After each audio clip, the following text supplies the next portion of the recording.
membahas hasil riset report yang kami kerjakan terhadap salah satu perusahaan terbuka yang ada di Indonesia, yaitu PT Sarana Menara Nusantara.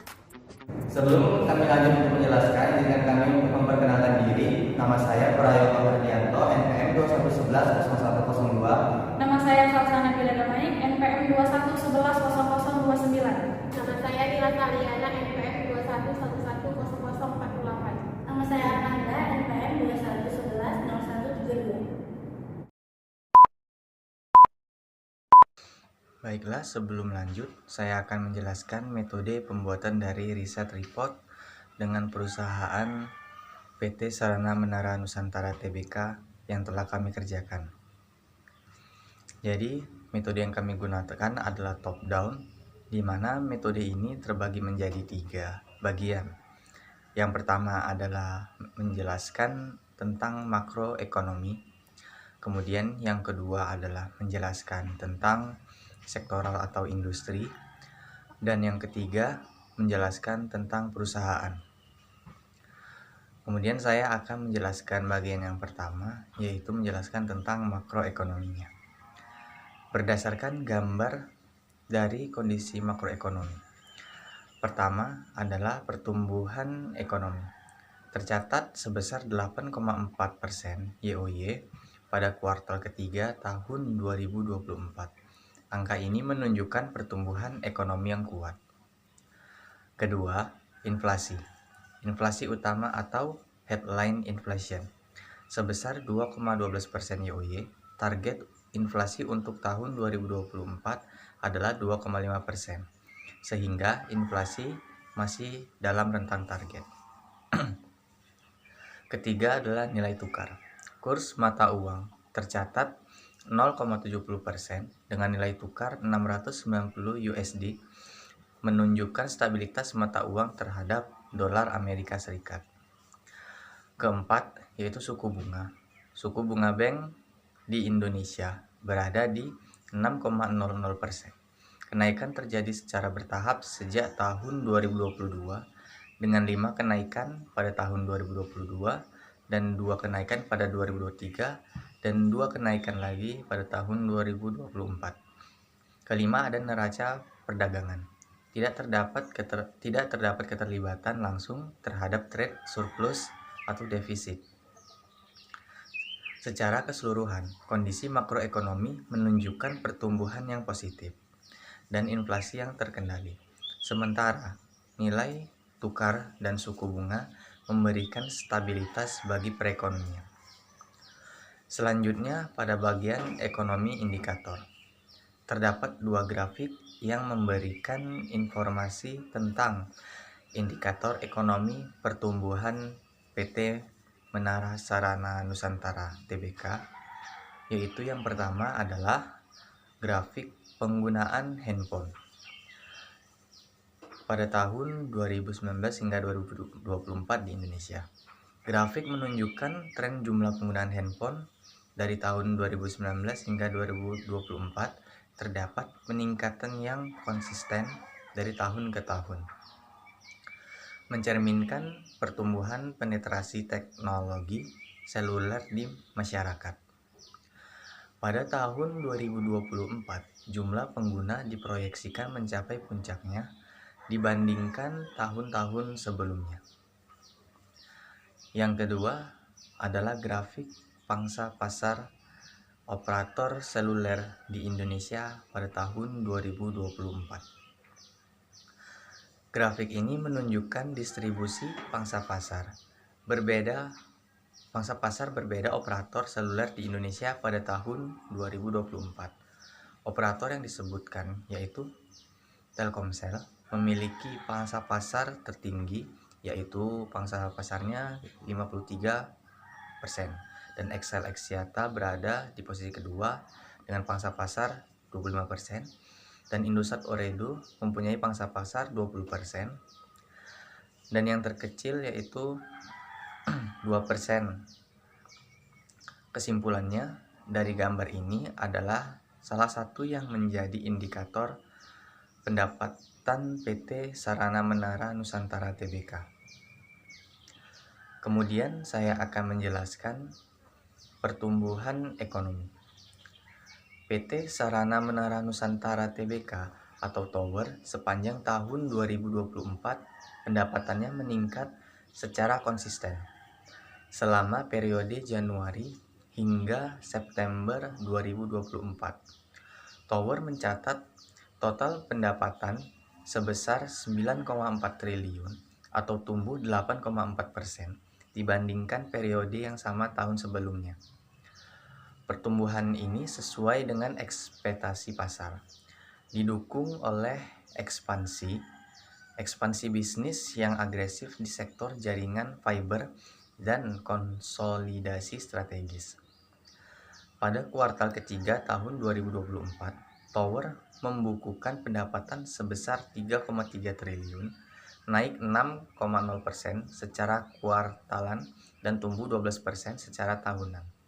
Selain itu, Tower terus memperkuat posisinya di sektor telekomunikasi dengan menambahkan 3.869 menara baru, meningkatkan rasio tenancy menjadi 1,64 kali.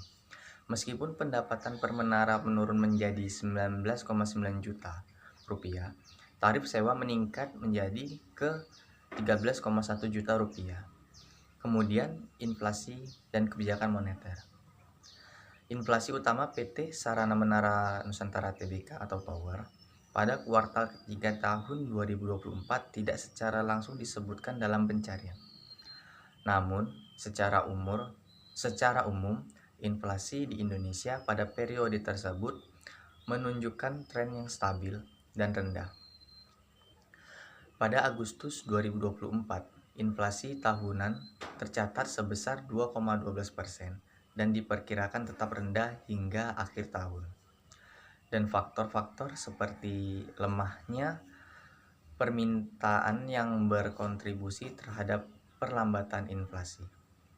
Kemudian ada kebijakan infrastruktur, sektor informasi dan komunikasi.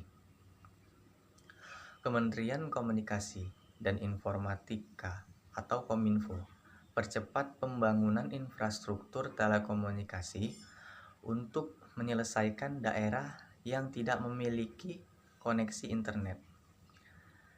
Perkiraan pada tahun 2024 tersisa sekitar 5-10% masyarakat Indonesia yang belum mendapatkan akses dunia digital.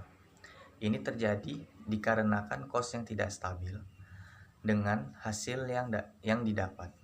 Maka dari itu, terjadinya perlambatan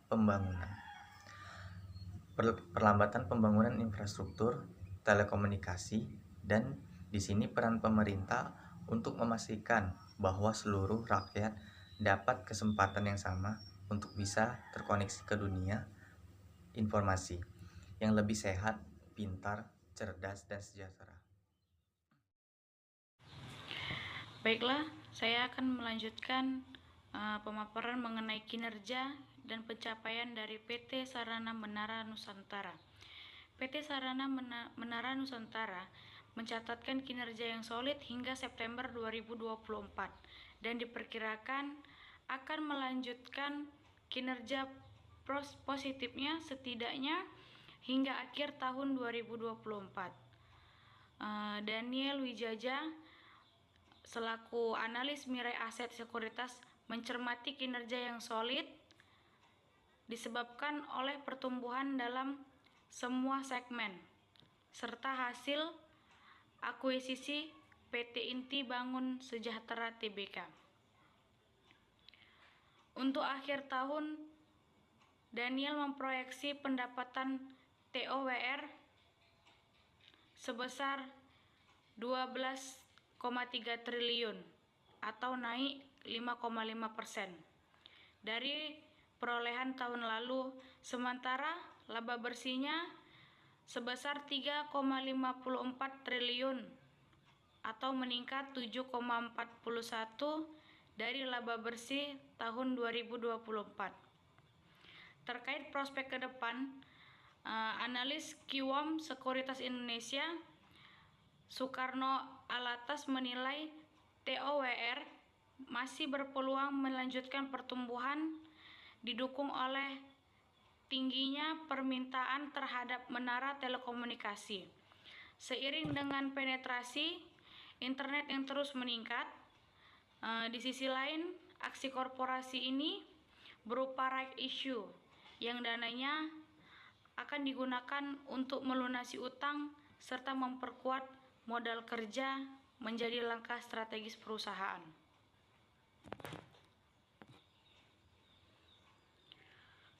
Selain itu, adanya potensi penurunan suku bunga tahun depan berpeluang memberikan pertumbuhan bottom line lebih baik. Hanya saja TOWR masih menghadapi persaingan, regulasi, dan perlambatan ekonomi yang bisa menghambat kinerjanya untuk memperoleh hasil optimal. Dengan kondisi tersebut, TOWR bisa fokus pada inovasi yang bisa meningkatkan efisiensi operasional untuk menurunkan biaya dan meningkatkan profitabilitas. Terkait sahamnya, Kiswoyo merekomendasikan buy on weakness TOWR dengan target harga Rp800 per saham. Sedangkan Soekarno merekomendasikan hold TOWR dengan target harga Rp765 per saham. Sementara Daniel mempertahankan rekomendasi buy dengan target harga Rp1.030 per saham. Alasannya, Daniel berharap perusahaan akan terus mempertahankan pertumbuhan pendapatan dengan mendiversifikasikan aliran pendapatannya. Selain itu, ada potensi pertumbuhan anorganik melalui akuisisi aset fiber dari Linknet sebagai senilai 400 juta US dollar dan Indosat senilai 1,5 hingga 2,0 miliar US dollar yang selanjutnya dapat meningkatkan pendapatan fiber perusahaan. Berikut mengenai performa PT Sarana Menara Nusantara, yang mana pada kinerja keuangan pendapatannya senilai 6.153,9 miliar dan 9.449, yang mana meningkat 6,5% dan 8,4%. Berikut merupakan profil PT Sarana Menara Nusantara, yang mana nama PT tersebut PT Sarana Menara Nusantara Tbk, berdiri pada tahun 2009, berstatus perusahaan publik yang bergerak pada sektoral infrastruktur telekomunikasi dengan kode saham TOWR. Kegiatan usaha pada PT ini merupakan pembangunan dan pengelolaan menara telekomunikasi. Yang kedua, penyediaan jasa penyewaan menara telekomunikasi. Yang ketiga, pengembangan infrastruktur telekomunikasi lainnya. Dan yang keempat, penyedia jasa fiber optik dan konektivitas. Laba PT Sarana Menara Nusantara Tbk pada tahun 2024 mencapai 2,44 triliun per September. Ini menunjukkan bahwa kenaikan sebesar 0,9% secara tahunan atau year on year dibandingkan dengan laba bersih di periode yang sama tahun lalu sebesar 2,42 triliun. Sejak awal berdirinya perusahaan PT Menara Nusantara, investasi utama PT Sarana Menara Nusantara adalah kepemilikan 99,99%. Saham PT Profesional Telekomunikasi Indonesia, karena kegiatan usaha perusahaan terutama dilakukan melalui Protelindo dan anak perusahaan Utamai Forte. Maka gambaran bisnis PT Sarana Menara Nusantara akan difokuskan pada aset dan operasional Protelindo dan I-Forte. Setiap referensi terhadap milik kami, kita atau grup mengacu pada PT Sarana Menara Nusantara Tbk, Protelindo, I-Forte dan anak perusahaan secara konsolidasi. Didirikan pada tahun 2003, kami adalah salah satu perusahaan infrastruktur digital independen terkemuka di Indonesia.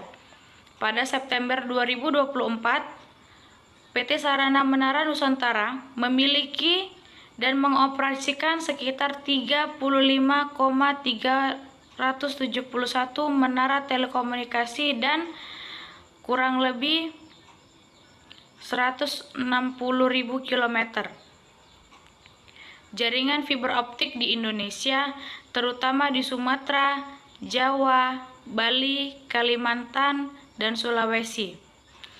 Saham yang dicatat di BI adalah saham PT Sarana Menara Nusantara Tbk dengan tiker saham TOWR. Saham TOWR termasuk dalam LQ45 atau IDX 80, Kompas 100, Bisnis 27, Esminfra 18, Investor 33, IDX, SMC Liquid, serta indeks saham ISG seperti ESGS, Kehati, IDX LQ45, Low Carbon Leader, IDX SMC, Composite. PT Sarana Menara Nusantara berdiri di Pulau Jawa, yang mana pada Jawa Tengah di Kota Kudus, yang berfokus utama adalah berinvestasi pada perusahaan yang bergerak dalam kepemilikan dan pengoperasian menara telekomunikasi dan fiber optik untuk disewakan sebagai solusi telekomunikasi, terutama kepada perusahaan telekomunikasi. Bidang usaha Sarana Menara Nusantara. PT Sarana Menara Nusantara Tbk atau SMN adalah perusahaan investasi yang fokus pada kepemilikan dan pengoperasian infrastruktur telekomunikasi di Indonesia. Melalui anak perusahaannya, terutama PT Profesional Telekomunikasi Indonesia atau Protelindo, SMN menyediakan 3 layanan utama, yaitu 1. Penyewaan menara telekomunikasi dengan menyediakan ruang pada menara untuk pemasangan antena dan peralatan telekomunikasi yang digunakan oleh operator seluler. 2. Jaringan kabel serat optik yang bertujuan mendukung kebutuhan konektivitas data melalui infrastruktur jaringan serat optik yang handal. 3. Layanan pendukung telekomunikasi lainnya seperti desain jaringan, pengembangan, hingga layanan teknis lainnya.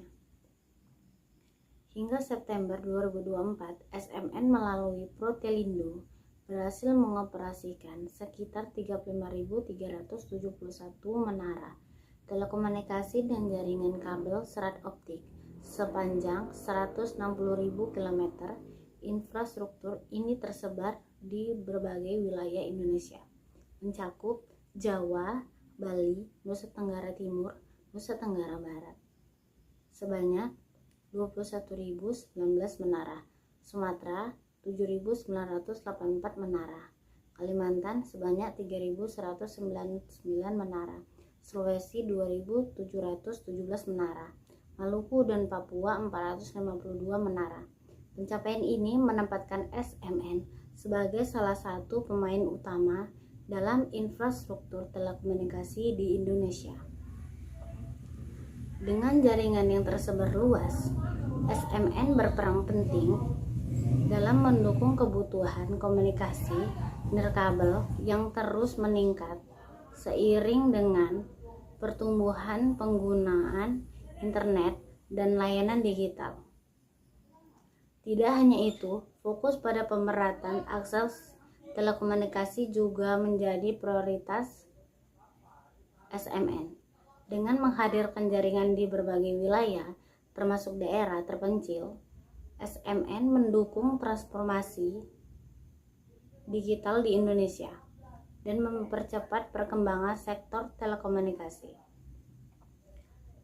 Penjelasan peta portofolio fiber dan tower.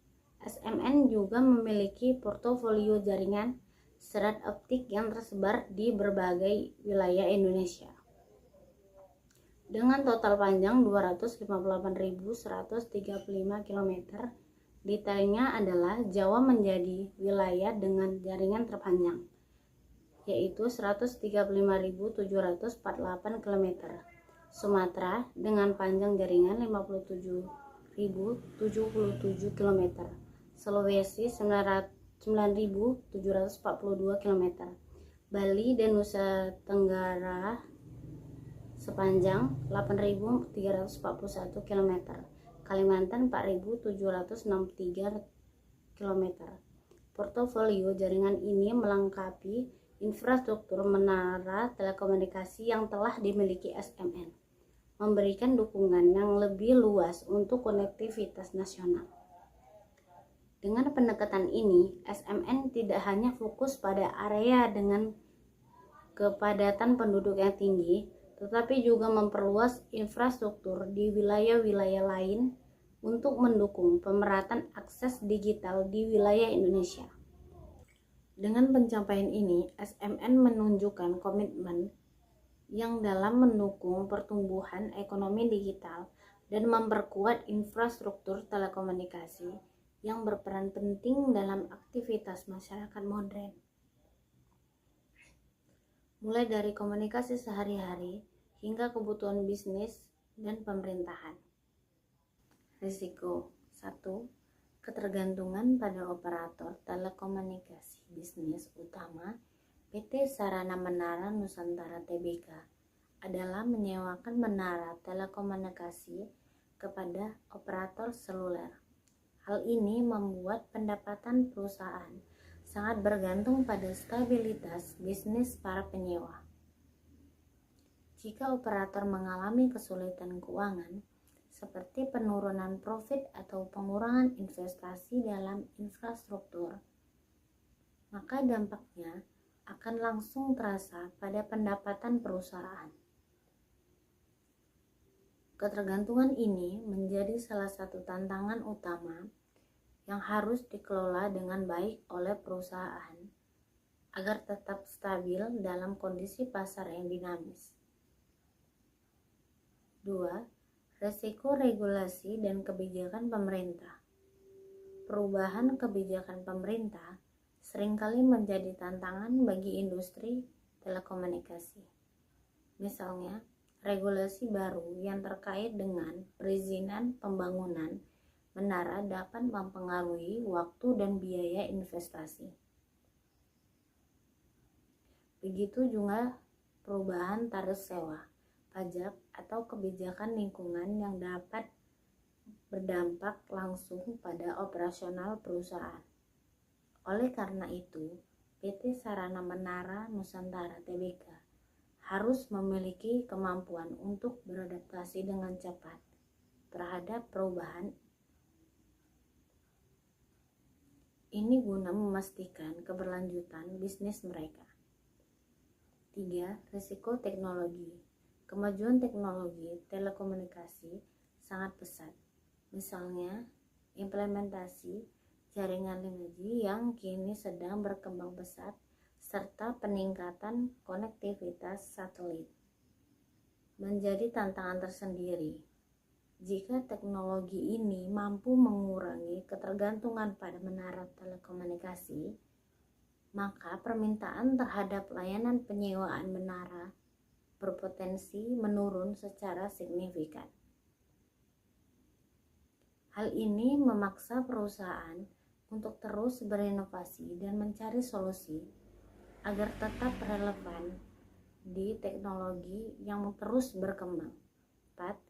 Risiko persaingan bisnis. industri penyewaan menara telekomunikasi semakin kompetitif seiring dengan munculnya pemain-pemain baru. Persaingan ini tidak hanya mendorong perang harga, tetapi juga mempengaruhi pangsa pasar yang dimiliki oleh perusahaan itu sendiri. Untuk menghadapi situasi ini, perusahaan perlu terus meningkatkan kualitas layanan, memperkuat hubungan dengan pelanggan, dan memastikan bahwa mereka selalu menjadi pilihan utama pasar yang semakin padat ini. 5. Risiko keuangan. Salah satu risiko keuangan utama adalah fluktuasi kurs mata uang asing, terutama jika perusahaan memiliki utang dalam bentuk mata uang asing. Selain itu, kenaikan suku bunga dapat meningkatkan biaya pendanaan yang berdampak pada rencana ekspansi atau pengelolaan utang perusahaan. Oleh karena itu, pengelolaan keuangan yang efektif sangat penting untuk mengurangi risiko ini dan menjaga kestabilan perusahaan. 6. Risiko operasional. Bencana alam seperti gempa bumi, banjir, atau angin kencang dapat menyebabkan kerusakan infrastruktur menara telekomunikasi. Kerusakan ini tidak hanya mengganggu operasional, tetapi juga memerlukan biaya perbaikan yang sangat tinggi. Untuk mengatasi masalah ini, perusahaan perlu memiliki langkah mitigasi yang jelas, seperti asuransi atau sistem pemulihan yang cepat. 7. Risiko ekonomi makro. Ketidakstabilan ekonomi di Indonesia dapat berdampak pada belanja modal dari operator komunikasi. Jika operator memutuskan untuk mengurangi investasi mereka dalam infrastruktur, maka pertumbuhan bisnis penyewaan menara perusahaan juga bisa terhambat. Oleh karena itu, perusahaan perlu memantau kondisi ekonomi secara aktif dan menyesuaikan strategi mereka sesuai dengan situasi pasar. 8. Risiko lingkungan dan pembangunan. Menara telekomunikasi seringkali menghadapi tantangan berupa penolakan dari masyarakat setempat. Hal ini biasanya disebabkan oleh isu lingkungan, seperti dampak visual yang dirasa mengganggu, atau kekhawatiran akan dampak kesehatan. Selain itu, perusahaan juga perlu memastikan bahwa keberlanjutan lingkungan terjaga agar tidak mempengaruhi operasi mereka di masa depan. Berikut ini merupakan posisi keuangan konsolidasian ringkasan PT Sarana Menara Nusantara. Bisa dilihat pada laporan ini, bahwasannya laporan ini dimulai dari tahun 2016 sampai dengan kuartal ketiga tahun 2024. Yang pertama di sini ada aset. Dapat kita ketahui bahwasannya aset itu terbagi menjadi aset lancar dan aset yang tidak lancar. Nah, dari kalian mungkin ada yang belum tahu apa itu aset lancar dan apa itu aset yang tidak lancar. Nah, aset lancar adalah aset yang dapat dikonversi menjadi uang tunai dalam waktu yang singkat. Bisa disebut juga sebagai aset jangka pendek. Sedangkan aset yang tidak lancar itu adalah aset yang tidak dapat dikonversi menjadi uang tunai dalam waktu yang singkat, yang bisa disebut juga sebagai aset jangka panjang. Bisa dilihat dari sini sendiri data yang ada di saya tampilkan ini, bahwasannya total aset yang ada pada perusahaan ini setiap tahunnya terus meningkat. Peningkatan aset ini merupakan suatu hal yang baik untuk perusahaan. Karena total aset yang tinggi itu menunjukkan bahwasannya perusahaan memiliki lebih banyak aset dan semakin besar dibandingkan tahun-tahun sebelumnya, dan dapat meningkatkan hasil operasional serta kepercayaan dari pihak luar terhadap perusahaan tersebut. Dan pada laporan ini ada juga saya tampilkan di sini ada liabilitas dan ekuitasnya. Di sini saya akan membahas tentang liabilitasnya dahulu. Liabilitas adalah kewajiban finansial atau tanggung jawab ekonomi yang harus dipenuhi oleh perusahaan kepada pihak lain dalam periode tertentu yang sudah ditetapkan. Liabilitas bisa berupa utang, tagihan, atau komitmen lain yang muncul akibat transaksi atau perjanjian sebelumnya. Di sini juga terbagi menjadi liabilitas lancar dan liabilitas yang tidak lancar.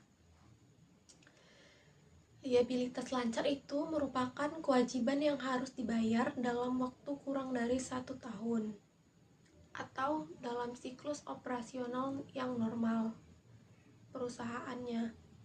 Contoh liabilitas lancar adalah utang dagang, gaji yang masih harus dibayar, dan utang pajak.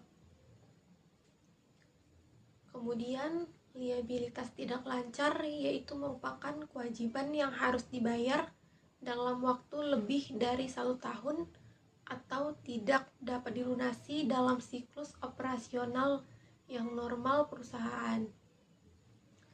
Contoh liabilitas tidak lancar di sini yaitu pinjaman jangka panjang dari bank, obligasi yang diterbitkan oleh perusahaan, dan hutang sewa guna bangunan atau usaha. Bisa dilihat dari data yang saya tampilkan berikut ini. Di sini diketahui bahwasannya jumlah liabilitas pada perusahaan ini terus saja meningkat setiap tahunnya. Hal ini juga perlu diwaspadai karena liabilitas yang terlalu tinggi dapat meningkatkan risiko kebangkrutan serta juga dapat menurunkan nilai perusahaan. Namun pada perusahaan ini total asetnya masih jauh lebih tinggi atau lebih banyak daripada liabilitasnya. Jadi perusahaan ini bisa dikatakan masih dalam keadaan yang baik-baik saja.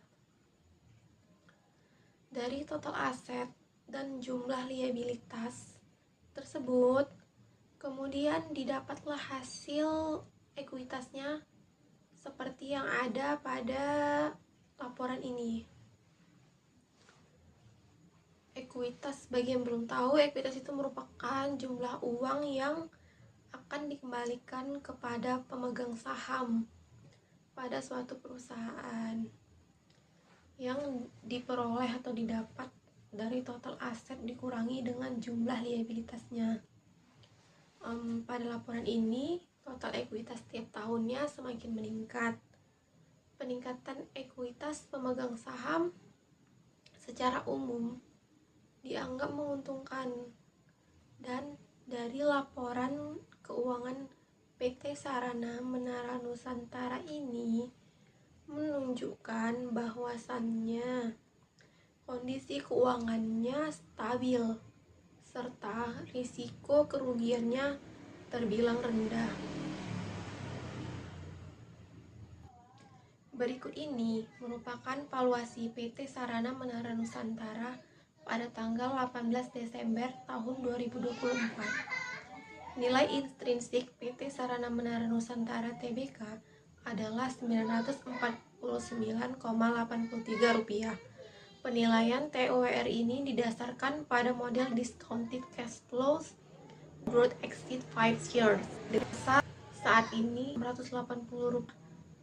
Keuntungan PT Sarana Menara Nusantara TBK adalah 39,7%. Kisaran nilai intrinsiknya adalah sebesar 550,58 sampai 1.683,68 rupiah.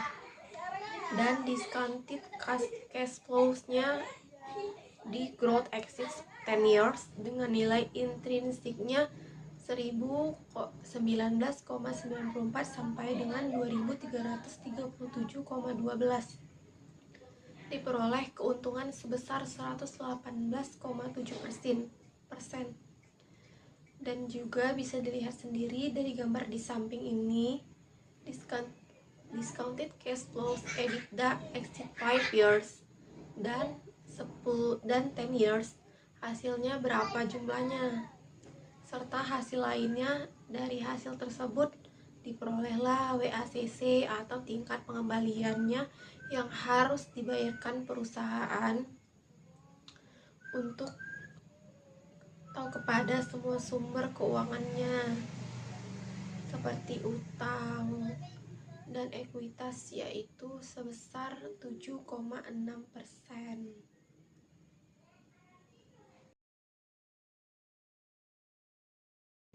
Kemudian di sini ada analisis SWOT yang terdapat pada PT Sarana Menara Nusantara. Kekuatannya pada perusahaan ini yaitu pertumbuhan pendapatan yang stabil mencapai 8,72 triliun pada kuartal ketiga tahun 2023, serta rekomendasi positif dari analis yang mencerminkan kepercayaan pasar. Kelemahannya dari perusahaan ini yaitu penurunan laba bersih menjadi sebesar 2,42 triliun dan rasio keuangan yang menurun akibat tingginya biaya pinjamannya, serta peluang yang ada pada perusahaan ini yaitu meningkatnya profitabilitas seiring dengan ekspektasi penurunan suku bunga dan potensi ekspansi melalui akuisisi seperti akuisisi IBST yang dapat memperbesar pangsa pasar. Serta adapun ancamannya yaitu persaingan yang ketat di industri menara telekomunikasi, perubahan regulasi yang dapat mempengaruhi operasionalnya.